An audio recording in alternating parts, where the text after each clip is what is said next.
உன் பிள்ளைகள் இவ்வளவுதானா அல்லது வேற யாராவது இருக்கிறாங்களா? அப்பதான் நம்மால் சொல்றார், ஒருத்தர் இருக்கிறான், அவன் ஆடு மேய்க்கிறான். பிள்ளைகள் இருக்கிறானா இல்லையான்னு கேட்டா சொல்ல வேண்டியது என்ன பதில் தெரியுமா? இருக்கிறான் இல்ல. ஆனா தகப்பன் சொன்ன பதில் என்ன தெரியுமா? இருக்கிறான், ஆனா அவன் ஆடு மேய்க்கிறான். அப்படி அர்த்தம் தெரியுமா? இருக்கிறான், இவங்கள மாதிரி ராஜாவாகிறது கூடிய தகுதி அவனுக்கு கிடையாது. ஒருத்தர் இருக்கிறான், ஆனா அரியணை ஏற தகுதியற்றவன். ஒருத்தர் இருக்கிறான், யுத்தத்தில் பழக்கம் இல்லாதவன். ஒருத்தர் இருக்கிறான், திடகாத்திரமான உடம்பு இல்லாதவன். ஒருத்தர் இருக்கிறான், அவன் இந்த பதவிக்கு கொஞ்சம் கூட சரியில்லாதவன்.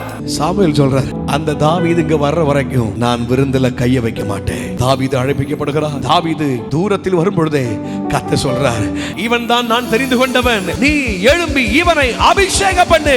ஐயா, எந்த பெத்லகேம்ல தாவீது புறக்கணிக்கப்பட்டானோ, எந்த பெத்லகேம்ல தாவீது தள்ளப்பட்டானோ, தாய் தகப்பன் ஒரு பொருட்டா எண்ணவில்லையோ, ஊரார் ஒதுக்கினாங்களோ, அதே பெத்லகேமிலே அதே ஜனங்கள் கண்கள் காண இதோ சாமுவேல் தீர்க்கதரிசி தைல கொம்பை எடுத்து தாவீதின் தலையிலே அந்த தைலத்தை ஊற்றி அவனை ராஜாவாக அபிஷேகம் பண்ணினார்.